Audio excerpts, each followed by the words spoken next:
Welcome and thanks for joining us. My guest today is Amanda Blevins. She's the Vice President and CTO for the Americas at BMC Software. Amanda, good to have you with us. It's great to be here. Thanks for having me, Tom. And with fast moving companies and fast moving technology, it's pretty hard to look away and come back and see the same company. So it might be a good idea just to give us an update on BMC as you stand today. BMC is a multi-cloud company.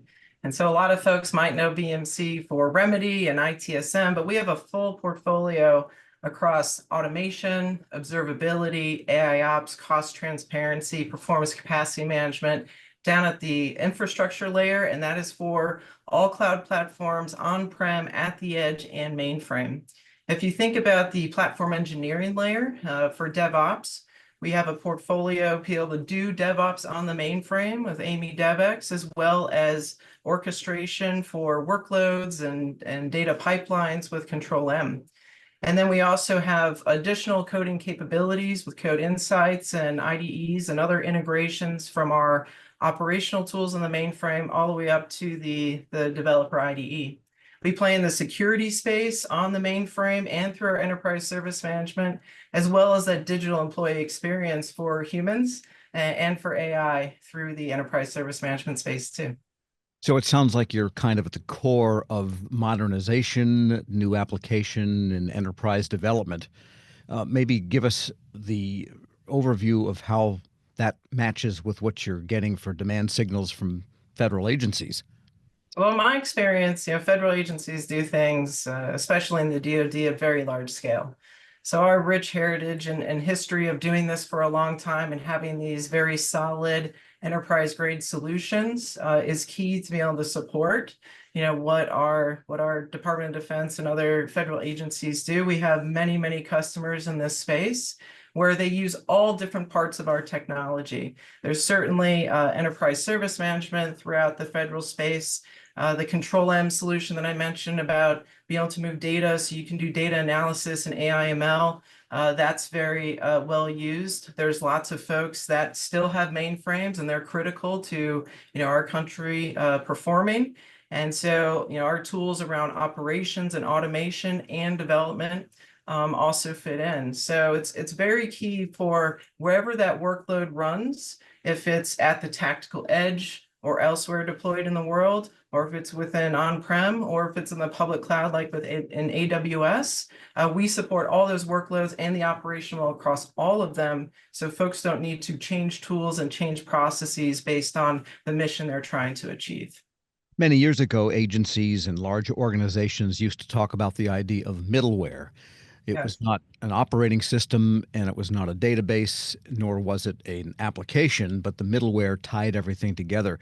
It sounds like we need a new definition for middleware in the multi-cloud hybrid era. Yeah, that's a really good point. I think some of that traditional middleware is still out there, and folks are always looking for this single pane of glass, this single experience. And in my career, I've always cautioned folks from thinking that you can only have one. But to your point, if you zone in on something like middleware, or you focus in on something like infrastructure management or development, you can have that single pane of glass. You can have that single experience across all of your environments and workloads because of that. So I think multi-cloud middleware is exactly what you're talking about. And the idea of multi-cloud is easy to say, but it's a pretty complex thing to manage because Absolutely. of the many varying services and the need for portability, maybe if that's what the agency wants among clouds. You've got a pretty deep partnership with AWS. Maybe describe that for us and what that does for federal clients. Absolutely. So our partner with AWS is twofold. One, our SaaS solutions, the BMC software SaaS solutions, such as Enterprise Service Desk, Control M, things like that, our AI Ops solution run on AWS. And they're built with an architecture to make it easy so folks don't have to worry about managing that environment. They just can consume it like with all SaaS solutions. The second part of our relationship with AWS is being able to transact through AWS. So if an enterprise, an agency has a committed spend with AWS, for example, they have credits that they need to burn down. A great way to be able to transact with BMC software is through that AWS marketplace. And because of these two ways that we work together with AWS, we also partner our teams together when we're working with various agencies. And I can talk a little bit about what we do with the US Navy, for example. Okay, I want to talk about that, but before we do, just a quick detail question. You mentioned credits to burn down. Sounds like there's a cost control aspect to this that federal agencies can take advantage of.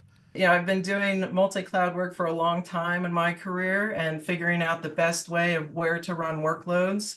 And a lot of agencies and enterprises need or have been wanting to move workloads to the public cloud, but it has never gone as fast as they've wanted to. They've run into a lot of complications because it's hard work. That's why we're all here. That's why we still talk about it. And so sometimes agencies and organizations find themselves in a spot where they thought that they were going to consume more services than they already are.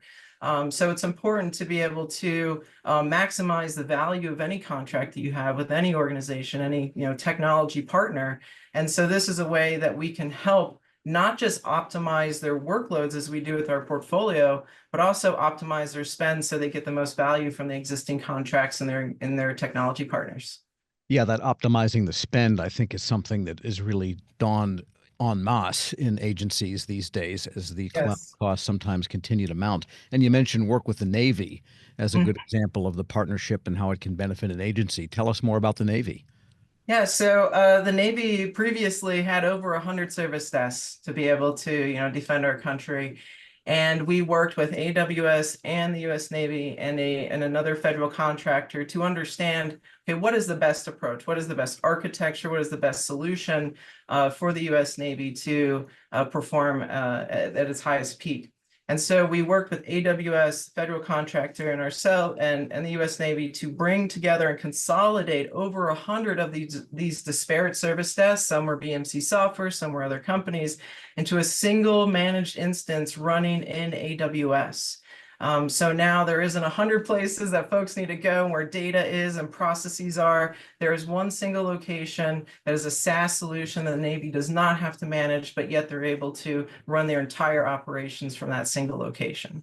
And that brings up an important point about all of this. We've been talking about infrastructure and cloud optimization and maintaining your mainframes, but it's not just an IT infrastructure solution that people really want, but something that enhances mission delivery. Fair to say? Yes. Absolutely. Mission delivery, we need to make sure that's what we were just talking about with costs.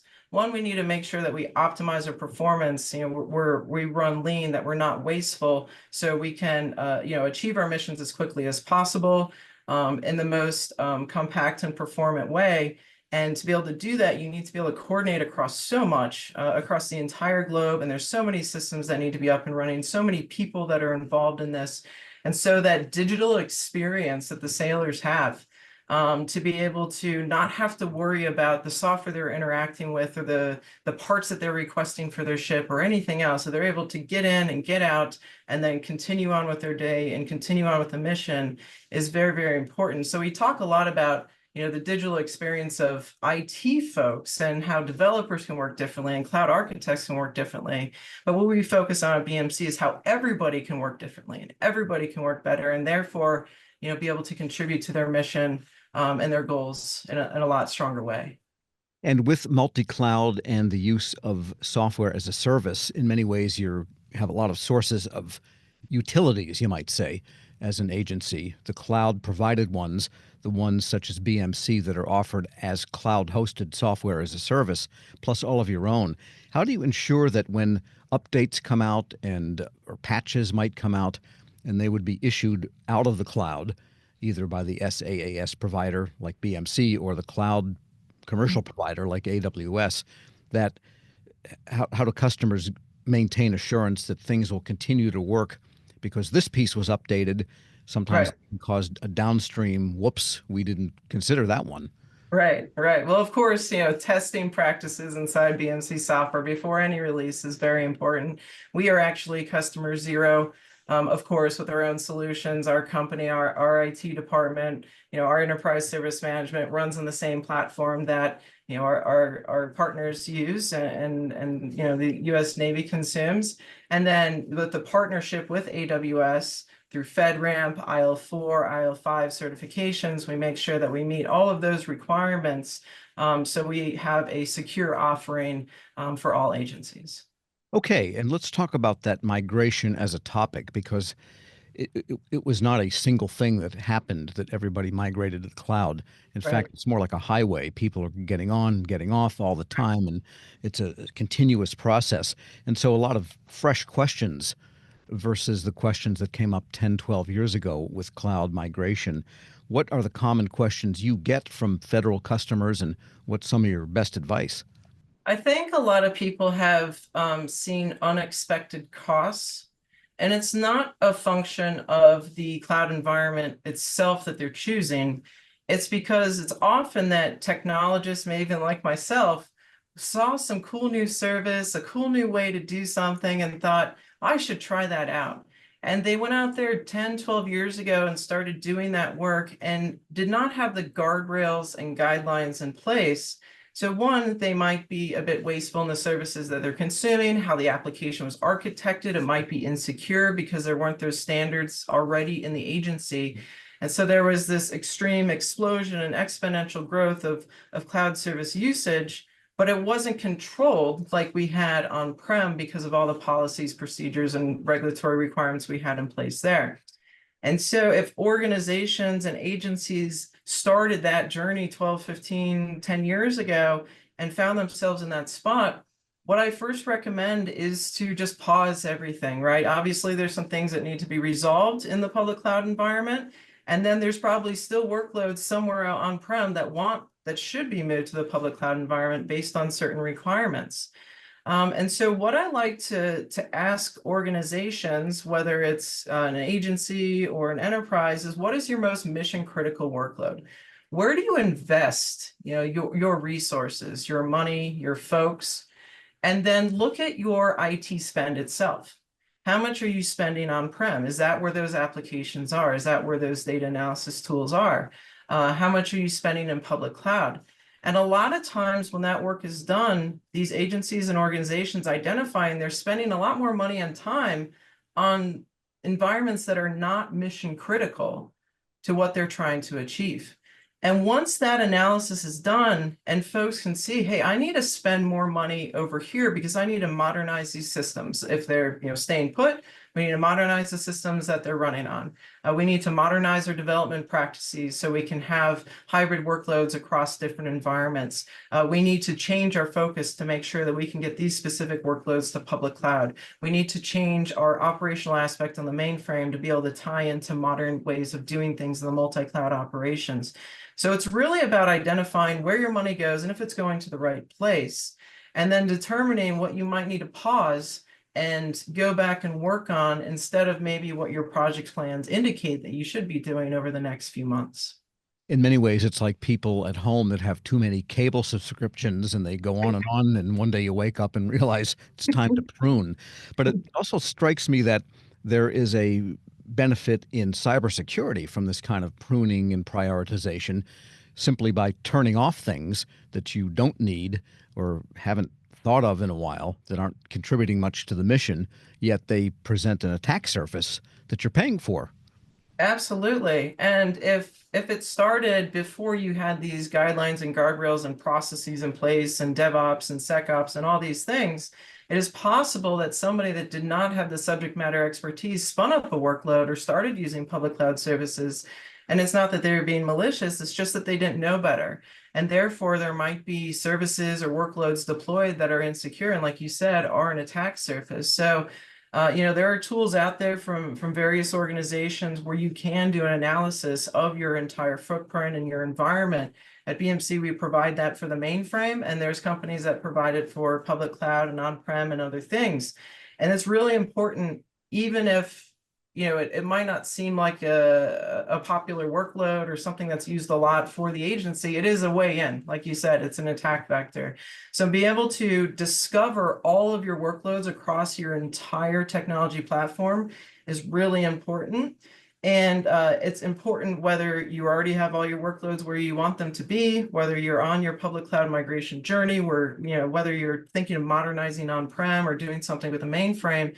And that's why I really like to talk about BMC Discovery, which is a piece of software that is best in class, best in the world at understanding your entire topology of all of your technology platforms, regardless of where your workloads run, because that's where you need to start to secure things, to plan your cloud migration, to understand, oh, I deployed an update to my software and something went wrong, what component failed. So when, I still have a lot of conversations about multi-cloud, about consuming public cloud services like AWS, and I always recommend to start with that entire map of your estate to know what you're working with, and then as you move, continue to optimize. And that's where the idea of having a cogent single dashboard can help you with that, because that's an awful lot of information to assimilate, and it probably doesn't come into any one point. Can BMC help you consolidate that information so that you can pick and choose?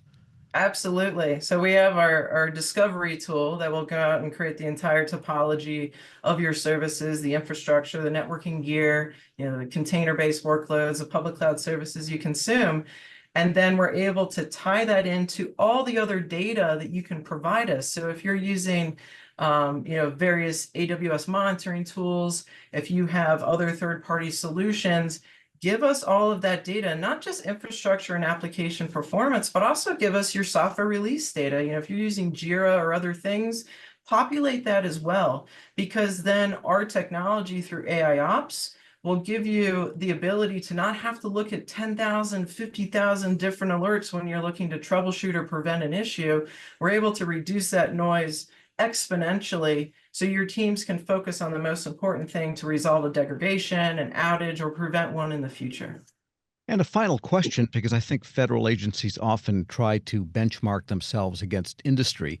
Maybe give us a couple of examples of how commercial large scale clients might be using the BMC and AWS partnership. Well, I think it's pretty much exactly the same. In my experience, when I work with federal agencies and I work with DoD, sometimes the environments are larger. So obviously, there's a bit more security and regulation that goes into it than most other industries. But financial industries, for example, those organizations, those financial institutions are very large. They handle many, many transactions a day. Their health is important to many countries, continuing to be able to have positive economic growth. And so our software is mission critical to some of the most, the largest financial organizations in the world too. And so I see a lot of parallels. Maybe the workloads are a little different, in DoD space, there's a lot more edge computing and tactical edge and things like that. And offline, if I'm in a submarine. But the overall strategy, the requirement of using data to make good decisions, trying to consolidate your systems and use the right technology platforms, it's pretty much all the same. All right. On that note, we'll make sure federal government people know that they're in company with those people and not necessarily behind them. I want to thank today's guest has been Amanda Blevins. She's the Vice President and Chief Technology Officer for the Americas at BMC Software. I'm Federal Drive host Tom Temin. You're watching Federal News Network. Let's go back to the studio now for more on the Industry Exchange Cloud.